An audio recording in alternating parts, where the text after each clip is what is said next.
25 degrees Celsius here in Abuja, the Federal Capital Territory. Good morning and welcome to Sunrise Daily, your daily dose of sunshine, regardless of whatever it is that is happening. I'm Maokwe Ogun Yusuf.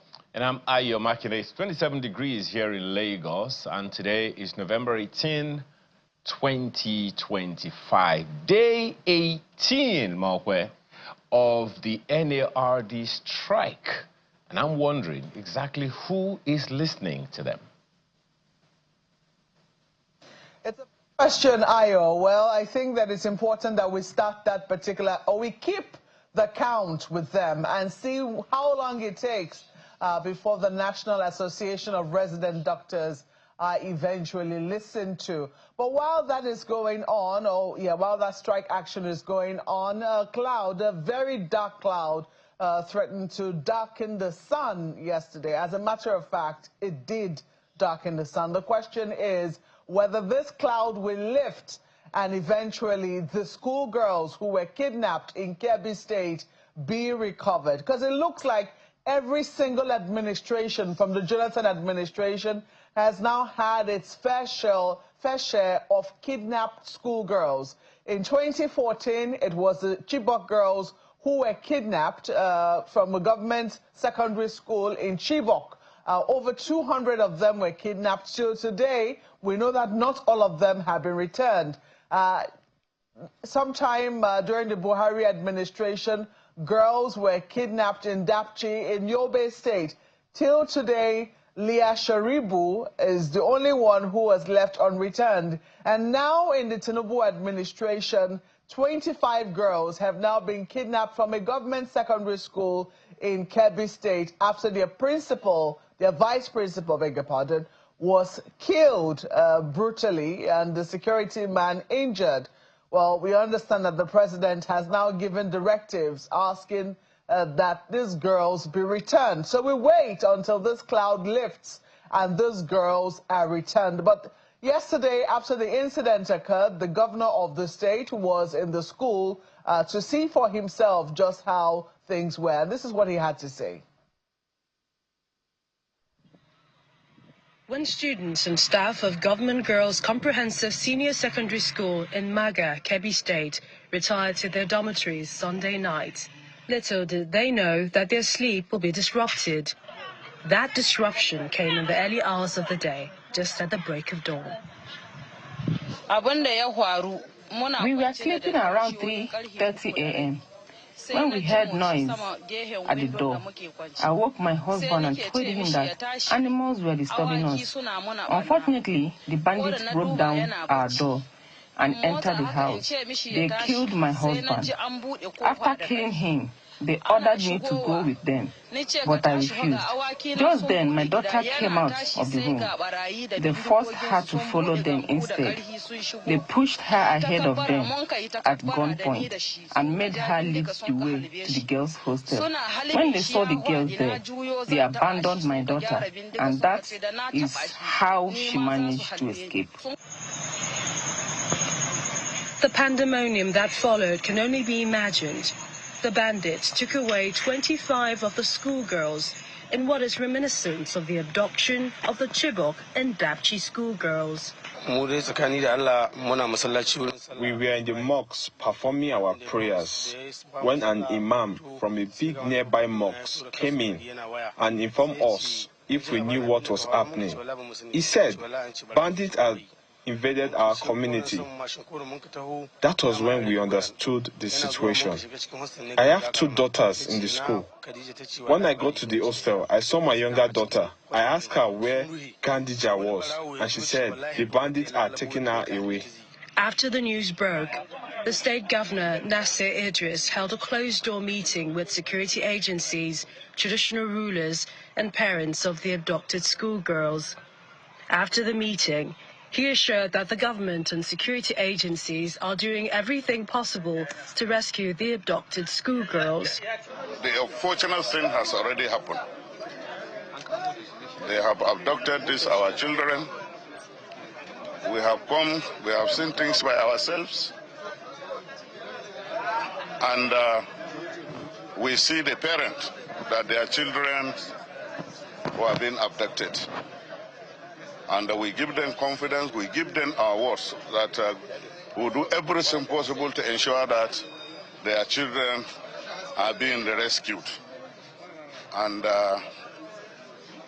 we also assure them that let them have confidence in us. And we'll make sure that the security agencies will do everything possible to do the needful. That is the essence of our coming to Maga, to see our people, and also to give them confidence and to give them words of encouragement. This is no doubt a setback for the nation's security, which has been in the eye of the storm lately, following the designation of the country as one of particular concern by the United States President. You know, Mark, you aced it, you know, when you began by talking about the fact that this definitely raised a dark cloud, and that successive administrations since President Jonathan have had this experience. There are those who would also reference an attempt like that under President Obasanjo, but then, of course, knowing what could have happened, it's usually shut down decisively. The question is whether or not we are able to act as decisively as it happened in the presidency of Olusegun Obasanjo. Now, a number of questions are on my mind, Maokwe. Could this have been prevented? Because, I mean, most school abductions, particularly in the northwestern states, are rarely sudden. The criminal groups usually operate within known corridors. They know what's going to happen, you know. So I'm wondering, security agencies often have some form of early warning. So what exactly happened? I'm asking, if they have this early warning, did the security reports fail? You know, governors get intelligence reports or intelligence briefs from the police, from the DSS, and from the military, and they usually have information about suspicious movements, threats around border communities, and spikes in banditry. In Kebbi State that we are talking about, for instance, especially around the Wasagwa-Magama axis, there have been repeated warnings, you know, over the years about armed groups moving in from different neighboring states. The question is, if we knew this, were we decisive enough? Now, it is also not unknown that, I mean, from what we heard, and what part of what you said earlier, Mokwe, some security agents were affected in the attack. And the question is, did we underestimate what these folks needed to do or were coming in to do? I know we are going to discuss it, Mark, and we're going to be talking about it, and we've been talking about the Safe School Initiative for what, how many years now? Some 10 years now. So the questions abound. Why are we almost always reactive as opposed to being proactive? Can we deal with this decisively? Do we need some slap in the face for us to know what we need to do? Isn't this one too many? It's a lot of questions, Mark, and I can't even imagine how the community, particularly the parents, are feeling or taking this right now. Well, Aya, let's just say it's day 2 of the kidnap of the girls in Kebbi State, and we'll certainly will be putting pressure on government and security agencies to bring back those girls. Quite a lot to unpack today, because certainly we'll be talking about education in this program. This is one of the things I will also be lining up to speak on.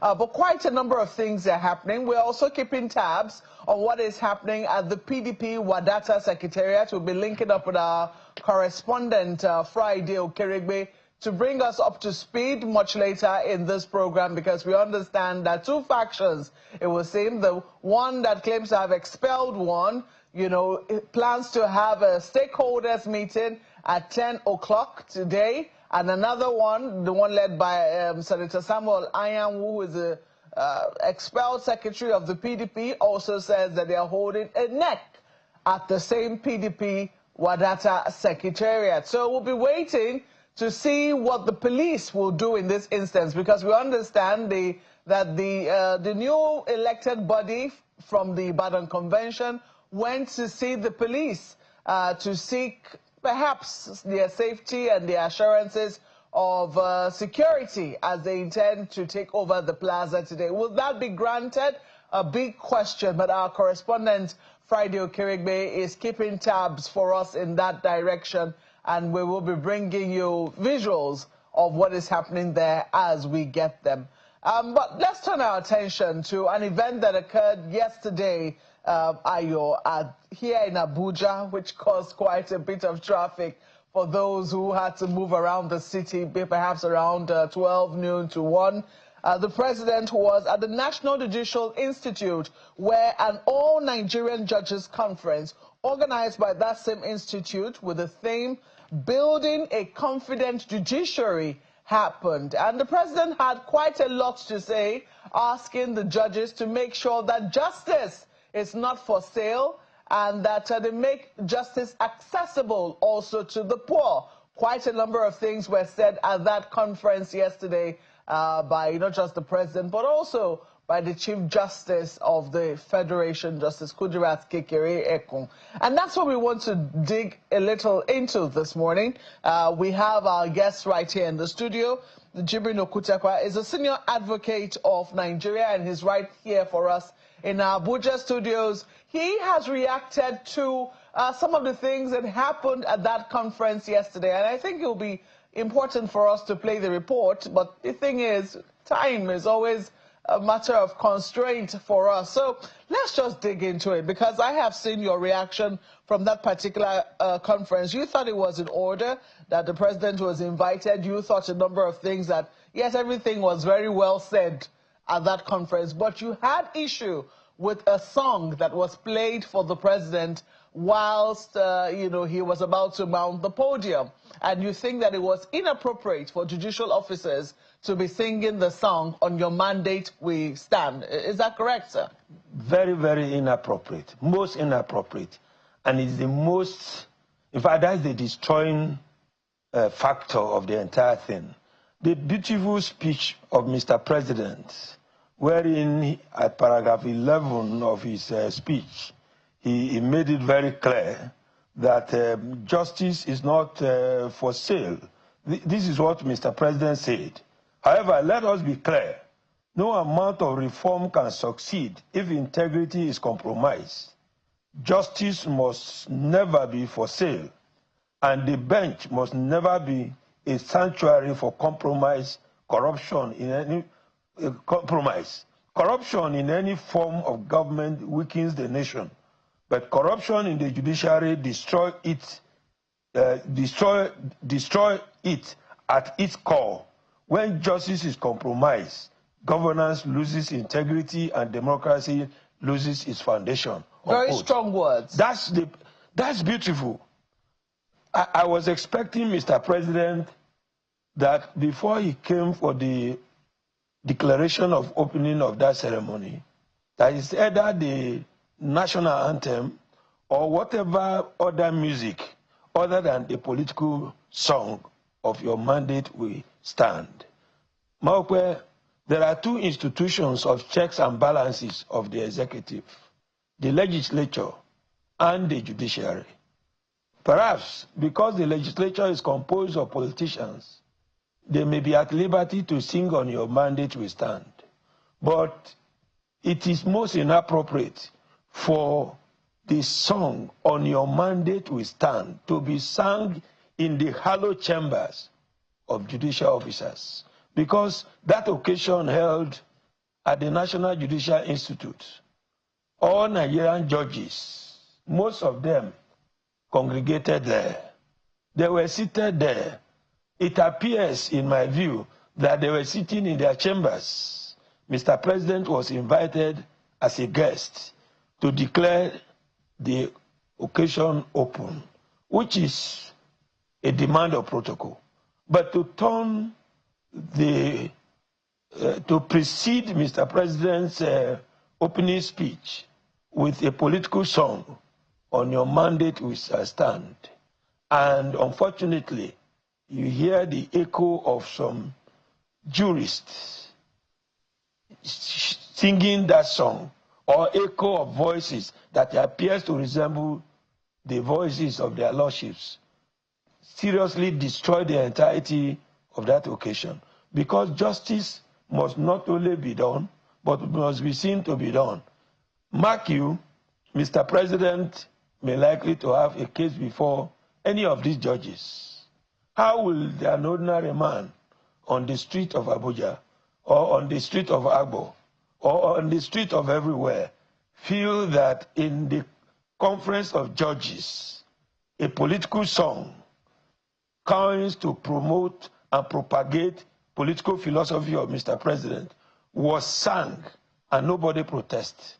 So I was worried that if Mr. President did not tacitly approve that song, he would have rebuked those who sang that song. Because I've never heard that such a song of political nature is sung in an occasion in the hallowed chambers of judicial officers, and then you expect them to be singing it. Because you have admonished them on the basis of integrity, not to be compromised. But that song has the potential of being misconstrued as a tacit inducement to compromise judicial officers. We'll come back and interrogate that in just a moment. Just hold your thoughts for us. I understand that our correspondent, Friday Okirigbe, has since joined us from the Wuse area of Abuja. Friday, if you can hear us, can you bring us up to speed as to what exactly is happening in the area where you are right now? Thank you, Mongbe. I'm right at the Wadata Plaza, the headquarters of the People's Party in Abuja. This is where the next meeting and the Board of Trustees meeting of the group that is led by Samuel Ayamu and Abdul Mohammed are supposed to hold their meeting. Don't forget, this is also the venue where the Turaki-led NWC is supposed to hold their stakeholders emergency meeting today, as they did say yesterday. So I'm right here at Wadata. My coming here was to cover the happenings of the day. But I can tell you that our arrival this morning, we saw heavy presence of security personnel, and we also saw some of those people on the camp of Samuel Ayamu. And so we made inquiries. Of course, we even interviewed them. They said they are here for their next meeting and the POT meeting. And the presence of security men is at their invitation because, according to the Samuel Ayamu, it is a regular thing that they do in the party. Whenever they want to hold a meeting of such magnitude, they invite the police, the DSS, and other security personnel, the national security, the DSS, and the NSCDC to come and ensure that law and order is maintained. So that is the situation to speak. No meeting has started, but they are gearing up for the BOT, and then that will be followed up with Friday, I see that, you know, even though you are there within the premises of Wadata, I also see that you're wearing a vest. And some people will say perhaps it's an indication that you expect that something could go all right today. What exactly do you see happening, given, you know? As we speak, there is no clashes, and so one will say, "Why am I wearing the vest?" The truth is, we cannot predict how events may unfold at the end of the day, because if you follow the events yesterday, the Turaki-led NWC went to the FCD command, where they told the commissioner of police that they also will be meeting at Wadata. And if you listen to his interview yesterday, it suggests that if they go by their words, there is a possibility that there could be a fight from these two groups. And of course, I'm very sure that that is one of the reasons why there is heavy presence of security personnel around, in and around the Wadata Plaza. So to be on the safe side, we have to put on our kits, our security, our vest, so that we'll just be on the safe side. But like I said earlier on, as we speak now, there is no clashes here, because only one of these groups, the two groups, only one of them is here, and they will be starting their meeting according to the National Secretary Samuel Ayamu. They will be starting their meeting in the next few minutes, 10 o'clock on dot. They will start the Board of Trustees meeting. All right, Friday, we ask you to stay safe, and certainly we'll be keeping tabs with you in the course of the day with what exactly is happening at the Wadata Plaza. Thank you for your reporting. our correspondent, Friday Okirigbe, who is currently at the PDP Wadata Plaza, where it appears that two sides of the PDP, the newly elected leadership at the Ibadan Convention, says they're going to be holding a stakeholders meeting, and also the Samuel Anyanwu-led PDP is about to hold a meeting, their own NEC meeting as well as a BOT meeting. So we will see just how that eventually goes down at the PDP Wadata Plaza. But yes, we're keeping our conversation with Mr. Jibrin Okutakpa, who is still very much with us in the studios. We'll be asking questions of him shortly after this break. Please stay with us.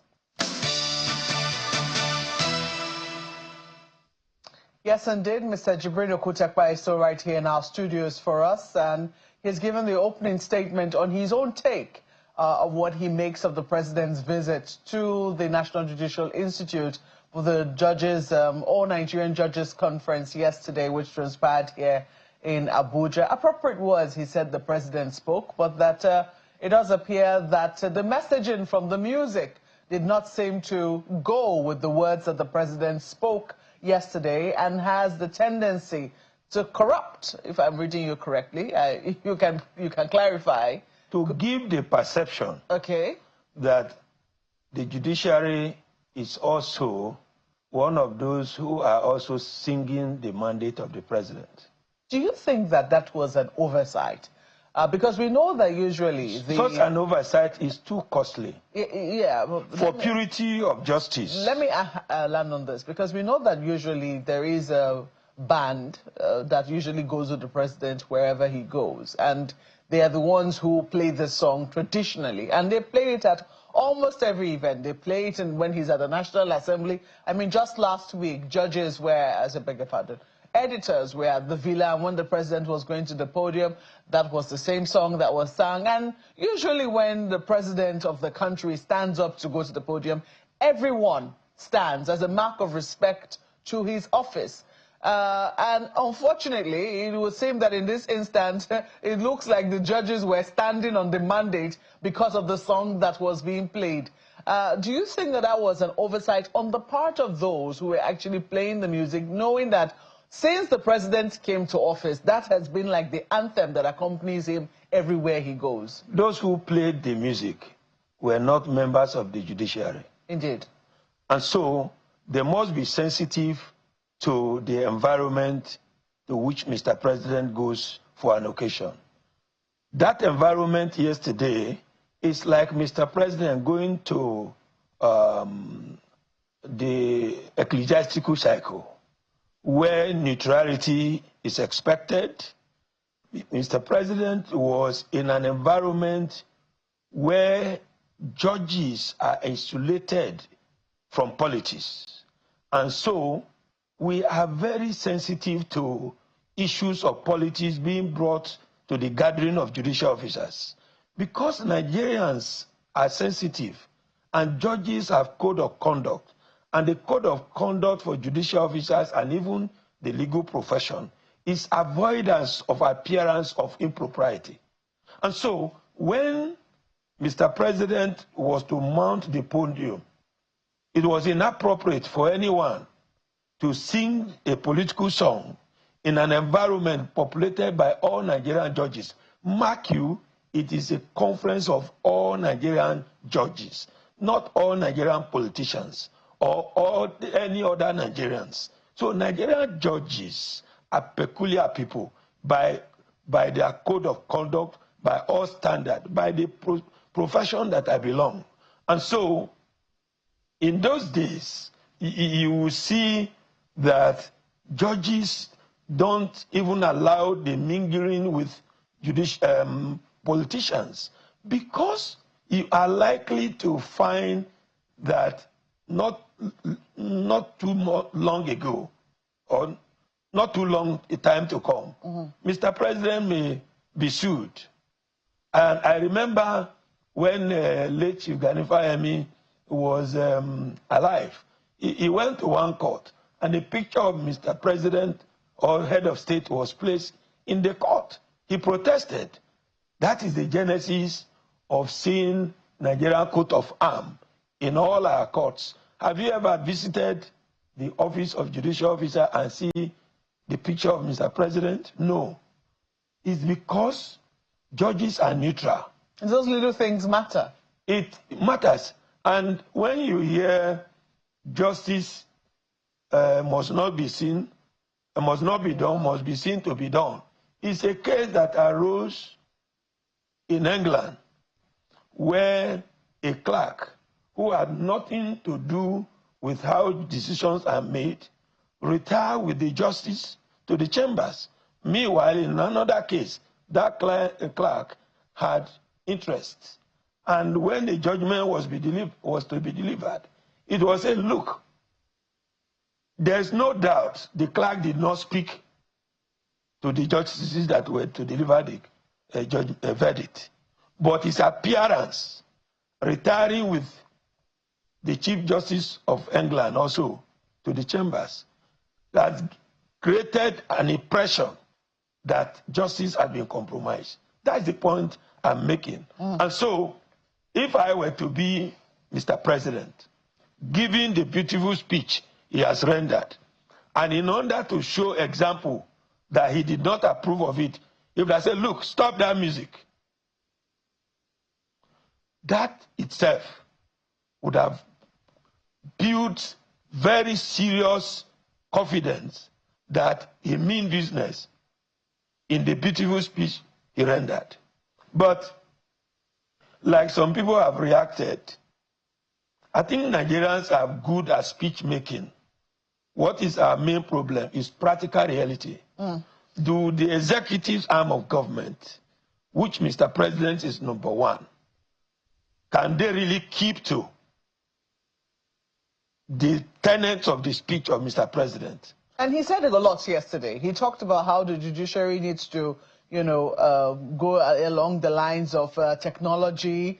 Technology can no longer be a luxury. And in her own speech, Justice Kudirat Kekereekon spoke about how the judiciary is still largely dependent on the executive for financial, sustenance, so to speak. That the judiciary is yet to still have financial independence. As she spoke, she said the judges also need to enhance public perception of the judiciary through more efficiency in justice delivery, maintaining high ethical standards, removing corruption, and delivering substantial justice. These were some of the things that she harped upon yesterday in her own speech. Do you think that, given all that has happened and where we currently are, in terms of how the public currently perceives, because if you ask a lot of people, they still haven't recovered from the 2023 elections. Aside from 2023, Maokwe, yes, the Nigerian judiciary is theoretically independent, practically not independent. Yes. And you will see, even from recruitment, let me say this, so that we don't, why is it that most governors insist on picking whoever they want as chief judges of their states? Why? There are a lot of issues. The Nigerian judiciaries that are supposed to be the strongest arm of government have been castrated by executive domineering. So do you think these speeches matter? Of what effect are they? Good. So a beautifully couched speech without practical implementation of that speech, in my view, is political rhetoric. And I think that we need to look inward. Are we as Nigerians really in the state of rule of law, or we are in the state where self-serving interest and aggrandizement represents the code of justice in our land? So I've always said that any society where justice is adulterated by partisan political selfish interests, the country is doomed. Democracy will be in shipwreck. So what needs to be done? What needs to be done is for us as Nigerians, as lawyers, as every Nigerian, to change from our ways of believing that nothing can be done without interference. If lawyers finish their case, retire to your chambers without allowing yourself to be used as conduit pipe to reach the judicial officers. That is one. Two, no judicial officer should also be available, even at the prompting of any person, to be used, because the oath of office of judicial officers are very serious and weighty oath that they must do justice to all manner of persons without fear of favor, affection, or ill will. Is it still possible to clean the origin stables of the judiciary? It is possible if we mean business. Everyone who, in one way or the other, has had his or her hands soiled in impropriety should give way. Our recruitment process should be transparent. No one should influence anybody to appoint anybody. We should be appointed on the basis of what you know, not who you know.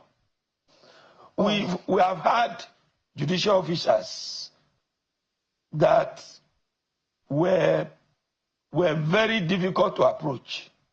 Why do we now treat our judicial officers anyhow? Let me take this one-liner from the Chief Justice of Nigeria, because she says, without genuine financial autonomy, judicial independence remains fragile. True independence is the bedrock of justice. Where it is absent, the temple of justice trembles. Independence is not a privilege. It is a moral and constitutional obligation that guarantees fairness and equality before the law. How quickly do you think this particular demand of hers can be achieved? The Constitution, as amended, had created room that money meant for judiciary should be released to the heads of courts. It is the inability of those who have responsibility to obey the Nigerian Constitution that has crippled the judiciary. And the judiciary does not generate revenue. The revenue is generated and disbursed at the instance and by the executive.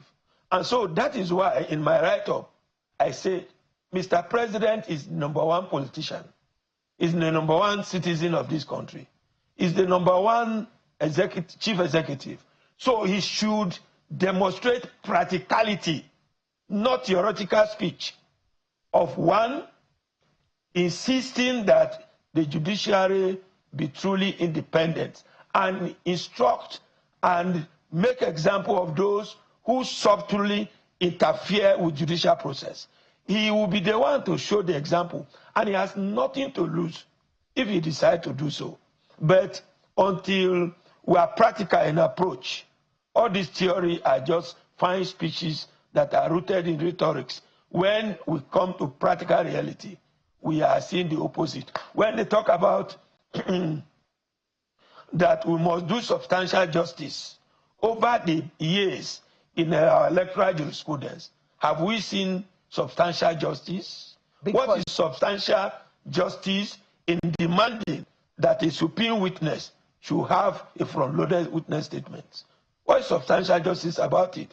That we introduce sui generis in electoral jurisprudence to defeat sovereignty of the people. So when we say substantial justice, it is not a justice rooted in caricature adjudication. No, it is justice that even the ordinary people will see that justice has been done. And I do not believe the theory that public opinion does not matter. It does, because the commodity of justice is not to be served only as a la carte for the judges and lawyers. Well, Mr. Jibrin Okutekwa, we can go on, but I believe that the point has been made that we should go beyond rhetoric. We have to thank you very much for coming on Sunrise Early this morning. Mr. Jibrin Okutekwa is a senior advocate of Nigeria. I've been speaking on the ongoing All Nigerian Judges Conference, which started yesterday. Thank you once more for coming on Sunrise. Thank you, Mark. God bless you. God bless Nigerians. Well, we're not taking any break. We're going straight to Lagos now because Ayo has our next guest. Ayo, over to you. Well, thank you, Malkwe. We started with that conversation about what happened in Kebbi State, and we are just plunging straight into it with the Commissioner for Basic and Secondary Education in Yobe State, Associate Professor Abba Idris Adam, he joins us virtually. Thank you so much for joining us this morning, and thank you for your patience, because we understand you've been with us for a while. Now, let's begin with the big issue of these abductions in Kebbi State. I know there are a number of other things to talk about, but let's begin with that one. What do you make of it? Thank you so much, and good morning. One of the things that we need to look at is how can these terrorists have smooth access and smooth movement from where they are hiding, from their hideouts up to the schools, and then abduct these students and then move out freely? I think something needs to be done. However, I'm not a security expert, but I believe there is a security problem here. These bandits, these terrorists should be traced, and all their movements should be within the radar of security personnel. Right from the time they left their hideout up to the time they came to Wasagu, to this school, and abducted these children, their movement should be known. This is number one. Number two, what is actually alarming and what is actually disturbing is that the information we are receiving is that these terrorists are now not only abducting the children, but they are also brainwashing them. They are trying to manipulate their ideology in the sense that they will let them know as if what they are doing is legitimate, as if they are being oppressed. So what they are doing is not just to kidnap this student and get ransom, but also they are trying to plant something into their ideology, so that even when these children are, rescued, when they come back, they will still feel in their mind as if what these bandits are doing are vindicated. So this is actually the most dangerous aspect of it. Okay. Now, Prof, help me here, because it's one of the things that have bothered me for a long time and it still does. I believe, and I think it is public knowledge, that governors get security reports, they get intelligence reports from security agencies. It has also been posited that governors do not receive raw intelligence reports. From what we understand, they pass through layers of analysts, advisors, and security heads. Now, it's also claimed that if anything was downplayed at any stage, the governor's sense of urgency weakens, and consequently, the deployment of security or requests may not be as strong as intended. For instance, we understand that some security agents were on ground, but the superior firepower and personnel that the bandits, that's what we hear they are being called, came with, was superior to that of the state. So do you think it is possible that a state governor may, or rather the state governor, or any state governor at that, particularly in this case of Kebbi State, got weakened intelligence reports that doesn't represent the sense of urgency that this attack demanded? Because I don't believe that anything happens suddenly. It's always planned and it's always known ahead. It's actually true, because I believe governor is the chief executive and the chief security officer of his state. However, depending on information from the security personnel that sometimes may not come at the right time is one of the causes, one of the reasons why we are having this problem. For example, how we are now turning our school into a battlefront. How is it possible that a child that's supposed to be safe in school is now becoming, exposing himself to danger by going to school? It's like these bandits have a plan. You either remain out of school, child, or even when you go to school, we abduct you and then we forcefully ask you to believe in our ideology. The Safe School initiative that was implemented in 2014 provided that students must be given 4 protections. Number 1, physical protection. Number 2, psychological protection. Number 3, community protection. And then there must be an evacuation plan. Evacuation plan, this has to be adopted by the school, not even depending on the security personnel. In these volatile areas, what we need to do, each and every student must be exposed to an escape.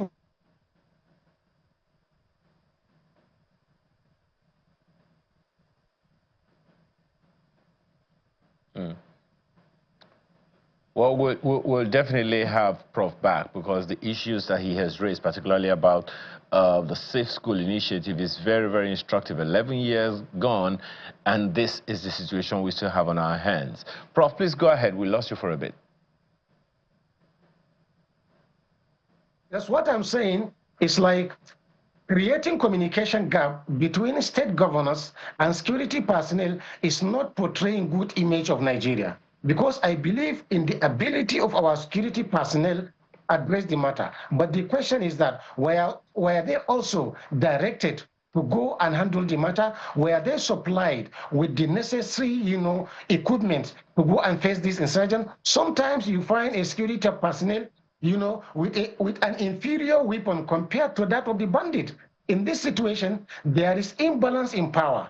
And the security personnel knows that even if he confronts this bandit, he cannot win because of the superior power that he has, compared to him. So what I want to say is we either make school safe to students, or Nigeria should be ready to have high number of out-of-school children, which are also going to serve as a recruitment reservoir for the bandits and gangsters, so that the entire country will be turned upside down as a result of this minor security challenge that was not addressed at the right time.